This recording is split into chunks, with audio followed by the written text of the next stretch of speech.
नमस्कार मित्रांनो, आर.एस. अकॅडमीमध्ये आपल्या सर्वांचं या ठिकाणी सहर्ष स्वागत आहे. मित्रांनो, चालू घडामोडी प्रश्नसंच भाग 6 आपल्याला या पोलीस पाटील पदाच्या भरतीच्या अनुषंगानं बघायचा आहे. आता हा प्रश्नसंच बघत असताना यामधले आपण 15 प्रश्न बघणार आहे. परंतु तत्पूर्वी जर तुम्ही आमच्या चॅनेलवर नवीन असाल तर आमच्या चॅनेल लाईक करा, सबस्क्राईब करा, जास्तीत जास्त विद्यार्थ्यांच्या पर्यंत ते शेअर करा. आता मित्रांनो, बऱ्याच विद्यार्थ्यांनी या ठिकाणी आपली टेस्ट सिरीज घेतलेली आहे. जवळ-जवळ 6,500 विद्यार्थ्यांनी टेस्ट सिरीज घेतलेली आहे. परंतु विद्यार्थ्यांची आता मात्र डिमांड वाढलेली आहे. बरेच विद्यार्थी असे म्हणत आहेत, की सर गणित बुद्धिमत्ता घ्या. बरेच विद्यार्थी म्हणत आहेत, की सर आम्हाला मराठीचे प्रश्न सांगा. तर माझं सगळ्यांना एकच सांगणं आहे, की तुम्ही सगळ्यात अगोदर जी-केचे जे प्रश्न आहेत, जी-केचे प्रश्न ते सर्व प्रश्न आपल्या प्लेलिस्टमध्ये आहेत. प्लेलिस्टमध्ये आहेत. मित्रांनो, ही प्लेलिस्ट पूर्ण केल्याशिवाय तुम्ही परीक्षेला जायचं नाही. सगळेच्या सगळे जी-केचे प्रश्न ह्या प्लेलिस्टमधनं येणार आहेत. त्यामुळे मी तुम्हाला 100% ग्वाही देतो, की आपल्या जी काही मी प्लेलिस्ट देणार आहे. आता आज 8वीचा इतिहास जो आहे मित्रांनो, जवळ-जवळ 2,500 प्लस प्रश्न या ठिकाणी तयार झालेले आहेत.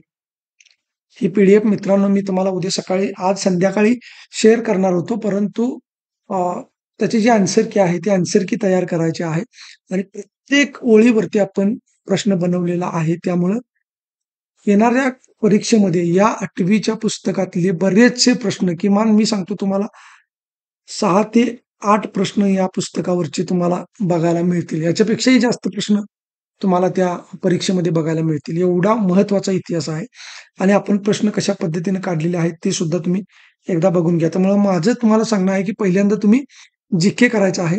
त्याबरोबर तुम्ही करायचं आहे जिल्हा विशेष आणि त्यानंतर तुम्ही करायचं आहे गणित बुद्धिमत्ता. गणित बुद्धिमत्ता. आता आज संध्याकाळी आपण गणित बुद्धिमत्तेचे जे टॉपिक आहेत, आय-एम-पी टॉपिक आहेत, त्याचा व्हिडिओ घेणार आहोत. कुठले-कुठले टॉपिक तुम्हाला या 10 दिवसामध्ये करायचे आहेत, ते मी तुम्हाला सांगणार आहे. आणि मित्रांनो, हे जे चालू घडामोडी आहे, हे मी देतोय तेवढंच करा. जास्त फापट पसारा वाचत बसू नका. कारण कुठला प्रश्न चालू घडामोडीचा येईल, 6 महिन्यामधलं विचारलं तर ठीक आहे. परंतु जर 1 वर्षातलं विचारलं, तर 1 वर्षामध्ये तुम्ही वाचून होऊ शकत नाही. आणि कुठला प्रश्न येईल ही याची गॅरंटी नाही. त्यामुळे तुमचा सगळा वेळ ही चालू घडामोडी वाचण्यात जाणार आहे. त्यामुळे हे जे 10 दिवस आहेत, हे 10 दिवस तुम्ही चालू घडामोडी, विज्ञान हे न वाचता पहिल्यांदा जी-के, त्यानंतर जिल्हा विशेष, गणित बुद्धिमत्ता आणि मराठी व्याकरण.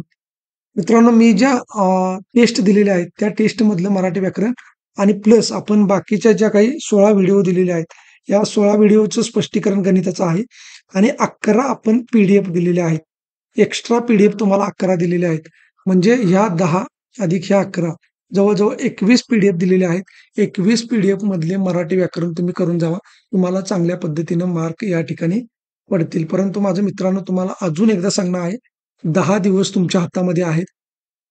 तुम्ही वेळ अजिबात घालवू नका आणि या 10 दिवसामध्ये काय वाचायचं यापेक्षा काय वाचलं नसलं पाहिजे, हे तुम्हाला समजायला पाहिजे. त्यामुळे तुम्हाला जर असं वाटत असेल, की चालू घडामोडीवरती प्रश्न येणार, मग चालू घडामोडी वाचतो वगैरे, वगैरे. तर मित्रांनो, याच्यावरती जर प्रश्न आले चालू घडामोडीवरती, तर जास्तीत जास्त 3 ते 4 प्रश्न येण्याची शक्यता आहे. जास्त प्रश्न याच्यावरती येणार नाहीत. सगळ्यात जास्त प्रश्न असतील ते तुमचे जी-के, त्यानंतर जिल्हा विशेष. मित्रांनो, 20-20 मार्काला हे प्रश्न असणार आहेत, एवढं तुम्ही लक्षात ठेवा. त्यामुळं हे 20 तुम्हाला घालवायचे नाहीत, हे 20 तुम्हाला घालवायचे नाहीत आणि मराठीचे जे प्रश्न आहेत, हे 20 मार्काच्या जवळपास या ठिकाणी तुम्हाला असणार आहेत आणि मग राहिलेल्या ज्या गोष्टी आहेत, त्याच्यामध्ये तुम्हाला अ, ज्या बाकीच्या गोष्टी आहेत, म्हणजे जसं की चालू घडामोडी, त्यानंतर काही विज्ञानचे प्रश्न, आता हे तुम्हाला राहणार आहेत. परंतु जे हातचे मार्क तुमचे आहेत, ते हे 20, हे 20, हे 20 अशा पद्धतीने हे 60 मार्क्स तुमच्या हातातले आहेत. त्यामुळे पहिल्यांदा तुम्ही या 60 मार्कांच्याकडे वळायचं आहे. हे जे बाकीचे 20 मार्क आहेत, यापेक्षा इथले जे 60 मार्क आहेत, हे अतिशय महत्त्वाचे आहेत. आणि मी जे पी-डी-एफ दिलेले आहेत, त्याच्यामध्ये सुद्धा काही विज्ञानचे प्रश्न आहेत. मी तुम्हाला ज्या बाकीच्या 11 पी-डी-एफ दिलेल्या आहेत, त्या पी-डी-एफ मधलं फक्त चालू घडामोडी वाचायचं नाही, कारण ते जुनं चालू घडामोडी आहे. परंतु त्यातले बाकीचे जे 85 प्रश्न आहेत, ते 85 प्रश्न तुम्हाला तोंडपाठच असायला पाहिजेत. ही गोष्ट तुम्ही लक्षात ठेवा. आणि जे आपण देतोय अ, चालू घडामोडीचे प्रश्न तेवढे केले सफिशियंट आहेत. उद्यापासून आपण मुलांच्या आग्रहास्तव जे काही गणितचे सिलेबस आहे, तो गणितचा सिलेबस थोडा-थोडा आपण या ठिकाणी कव्हर करून घेऊ. गणितामध्ये जे टॉपिक आहेत किंवा ज्याच्यावरती प्रश्न येणार आहेत, असे टॉपिक आपण या ठिकाणी घेऊया आणि आपल्या YouTube चॅनलवरती जी प्लेलिस्ट आहे, ती प्लेलिस्ट तुम्ही चांगल्या पद्धतीने या ठिकाणी अभ्यासायची आहे. तुम्हाला जर काही 60+ मार्क मिळवायचे असतील, तर आपल्या YouTube चॅनलवरचा गणिताचा व्हिडिओ एक आणि एक व्हिडिओ तुम्ही बघून जा मित्रांनो. त्याच्यापैकीच प्रश्न येणार. त्याच्या बाहेरचा किंवा माझ्या टेस्ट सीरीजच्या बाहेरचा प्रश्न येणार नाही, हे मी तुम्हाला या ठिकाणी 100% ग्वाही देतो. खूप वेळ झाला मित्रांनो, परंतु तुम्हाला माहिती सांगावीशी वाटली. बऱ्याच विद्यार्थ्यांचे या ठिकाणी कॉल मेसेजेस येत आहेत. म्हणून तुम्हाला मी सांगितलेलं आहे, ज्याला कोणाला टेस्ट सीरीज घ्यायची असेल, त्यांनी या ठिकाणी मला या नंबरवरती कॉल मेसेज करू शकता. जास्त वेळ न लावता आता आपण या प्रश्नांना सुरुवात करूया. बघा, समान नागरी कायदा लागू करणारे स्वतंत्र भारतातील पहिले राज्य कोणते? IMP प्रश्न आहे आणि हा प्रश्न थोडासा फसवा आहे. पहिल्यांदा याचं उत्तर बघूया आणि मग मी तुम्हाला सांगतो. पर्याय ए आहे गोवा, पर्याय बी आहे महाराष्ट्र, पर्याय सी आहे उत्तराखंड आणि पर्याय डी आहे कर्नाटक. तर याचं योग्य उत्तर आहे पर्याय क्रमांक सी, उत्तराखंड. आता मित्रांनो, एक गोष्ट लक्षात ठेवा, की स्वतंत्र भारतातील असं म्हटलेलं आहे, म्हणजे 1947च्या नंतरचं असा याचा अर्थ आहे. आणि ते राज्य आहे उत्तराखंड. म्हणजे स्वतंत्र भारतानंतरचं पहिलं राज्य जे आहे ते आहे उत्तराखंड. परंतु सर्वात पहिलं भारतातील पहिलं राज्य जर असं कोणतं विचारलं, तर त्याचं उत्तर काय आहे हे तुम्ही आम्हाला कमेंट बॉक्समध्ये सांगायचे आहे. त्यानंतर बघा, प्रश्न क्रमांक 2, 2025च्या कुसुमाग्रज प्रतिष्ठानचा जनस्थान पुरस्कार खालीलपैकी कोणाला मिळाला?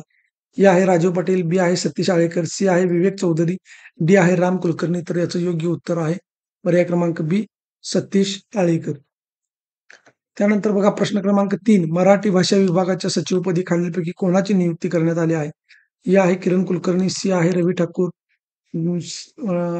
बी आहे रवी ठाकूर, सी आहे गणेश पंडित, डी आहे विनोद कुमार जाधव. तर याचं योग्य उत्तर आहे पर्याय क्रमांक ए, किरण कुलकर्णी. त्यानंतर बघा, महिलांना राज्याच्या बसमध्ये मोफत प्रवास देणारी शक्ती योजना खालीलपैकी कोणत्या राज्याने राबवली आहे? ए आहे महाराष्ट्र, बी आहे कर्नाटक, सी आहे तामिळनाडू, डी आहे गोवा. तर याचं योग्य उत्तर आहे पर्याय क्रमांक बी, कर्नाटक. त्यानंतर बघा, 2017चा सिंहस्थ कुंभमेळा खालीलपैकी कोणत्या ठिकाणी भरणार आहे? ए आहे प्रयागराज, बी आहे बद्रीनाथ, सी आहे नाशिक, डी आहे देवप्रयाग. तर हे ठिकाण महाराष्ट्रामध्ये असल्यामुळं हे महत्वाचं आहे. याचं उत्तर आहे नाशिक. आता नाशिकमध्ये मित्रांनो एक देवस्थान आहे. त्या देवस्थानला अ वर्गाचा या ठिकाणी दर्जा देण्यात आलेला आहे. देवस्थानचा जो वर्गाचा दर्जा आहे तो देण्यात आलेला आहे. त्या देवस्थानचं नाव तुम्ही कमेंट बॉक्समध्ये सांगायचं आहे. त्यानंतर बघा, 10वी अखिल भारतीय मुस्लिम मराठी साहित्य संमेलन खालीलपैकी कोणत्या ठिकाणी पार पडले? ए आहे पुणे, बी आहे मुंबई, सी आहे सिंधुदुर्ग, डी आहे नागपूर. तर 6चं उत्तर आहे पर्याय क्रमांक डी, नागपूर. त्यानंतर बघा, महाराष्ट्र राज्याच्या विधानसभेच्या उपाध्यक्षपदी खालीलपैकी कोणाची निवड करण्यात आली? हे आहे अण्णा बनसोडे, बी आहे, इथे थोडीशी मिस्टेक झालेली आहे मित्रांनो. बघा, या ठिकाणी बी पाहिजे, या ठिकाणी सी पाहिजे आणि या ठिकाणी डी पाहिजे. तर बघा, पर्याय ए आहे अण्णा बनसोडे, बी आहे हरिभाऊ वागडी, सी आहे नरहरी झिरवळ आणि डी आहे विजय वडेट्टीवार. तर याचं योग्य उत्तर आहे पर्याय क्रमांक ए, अण्णा बनसोडे. त्यानंतर बघा, खालीलपैकी कोणत्या भूकंपग्रस्त देशासाठी भारताने ऑपरेशन ब्रह्मा राबवले? ए आहे चीन, बी आहे नेपाळ, सी आहे भूतान, डी आहे म्यानमार. तर याचं योग्य उत्तर आहे पर्याय क्रमांक डी, म्यानमार. त्यानंतर बघा, प्रश्न क्रमांक 9, अहिल्यानगर या ठिकाणी पार पडलेल्या 66व्या महाराष्ट्र केसरी स्पर्धेचा विजेता कोण? आता मित्रांनो, हा सुद्धा प्रश्न तुम्ही स्टार करून ठेवा. इथे एक गोष्ट लक्षात घ्या, की अहिल्यानगर असा शब्द प्रयोग झालेला असेल त्या ठिकाणी याचं उत्तर लिहायचं आहे. कारण की अलीकडे काय झालेलं आहे, या महाराष्ट्र केसरीच्या बाबतीमध्ये वाद निर्माण झालेला आहे आणि त्यामुळे कोणीही उठतंय आणि महाराष्ट्र केसरी स्पर्धा भरवत आहे. त्यामुळे आपण अहिल्यानगरच्या बाबतीमध्ये बघतोय, की अहिल्यानगर या ठिकाणी पार पडलेल्या 66व्या महाराष्ट्र केसरी स्पर्धेचा विजेता कोण? ए आहे पृथ्वीराज पाटील, बी आहे पृथ्वीराज मोहोळ, सी आहे वेताळ शेळके आणि डी आहे चंद्रहार पाटील. तर याचं योग्य उत्तर आहे पर्याय क्रमांक सी, वेताळ शेळके. त्यानंतर बघा, प्रश्न क्रमांक 10, 2025चा पुण्यभूषण पुरस्कार खालीलपैकी कोणाला प्राप्त झाला? ए आहे श्रीरंग गोडबोले, बी आहे विजय केळकर, सी आहे विजय चौधरी, डी आहे गिरीश बापट. तर याचं योग्य उत्तर आहे पर्याय क्रमांक बी, विजय केळकर. प्रश्न क्रमांक 11. जगातील सर्वात उंच रेल्वे पूल खालीलपैकी कोणत्या ठिकाणी उभारण्यात आला? ए आहे आसाम, बी आहे हिमाचल प्रदेश, सी आहे सिक्कीम, डी आहे जम्मू काश्मीर. तर याचं योग्य उत्तर आहे पर्याय क्रमांक डी, जम्मू काश्मीर.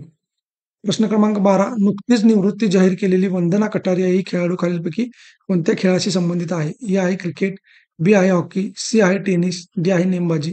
तर याचं योग्य उत्तर आहे पर्याय क्रमांक बी, हॉकी. त्यानंतर बघा आर्थिक वर्ष 2024-25 मध्ये जीएसटी संकलनामध्ये कोणते राज्य प्रथम क्रमांकावर आहे? ए आहे महाराष्ट्र, बी आहे गुजरात, सी आहे कर्नाटक, डी आहे तेलंगणा. तर याचं योग्य उत्तर आहे पर्याय क्रमांक ए, महाराष्ट्र. प्रश्न क्रमांक 14. नुकतेच निधन पावलेले अभिनेते मनोज कुमार हे खालीलपैकी कोणत्या टोपण नावाने प्रसिद्ध होते? ए आहे मनुश्री, बी आहे श्रीकुमार, सी आहे भारत कुमार, डी आहे कुमार भारत. तर याचं योग्य उत्तर आहे पर्याय क्रमांक सी, भारत कुमार. त्यानंतर प्रश्न क्रमांक 15 आणि शेवटचा प्रश्न बघा. राष्ट्रीय खो खो स्पर्धेत सर्वोत्तम खेळाडूचा राणी लक्ष्मीबाई पुरस्कार पटकावणारी तन्वी भोसले खेळाडूचं नाव लक्षात ठेवायचं आहे. तन्वी भोसले ही खेळाडू खालीलपैकी कोणत्या जिल्ह्याची आहे? तर याचं योग्य उत्तर आहे बघा पर्यायी आहे कोल्हापूर, बी आहे सांगली, सी आहे सातारा, डी आहे धाराशिव. तर याचं योग्य उत्तर आहे पर्याय क्रमांक डी, धाराशिव. तर मित्रांनो अशा पद्धतीने आपण या ठिकाणी 15 प्रश्न बघितलेले आहेत. इथे थोडीशी मिस्टेक झालेली आहे आपली, ही आपण तुम्हाला पीडीएफ मध्ये दुरुस्त करून देऊ. परंतु तत्पूर्वी जर आमचा व्हिडिओ आवडला असेल तर लाईक करा, सबस्क्राईब करा, जास्तीत जास्त विद्यार्थ्यांच्यापर्यंत शेअर करा, बेल आयकॉनवरती क्लिक करा आणि हाईपचं बटन दाबायला विसरू नका. धन्यवाद.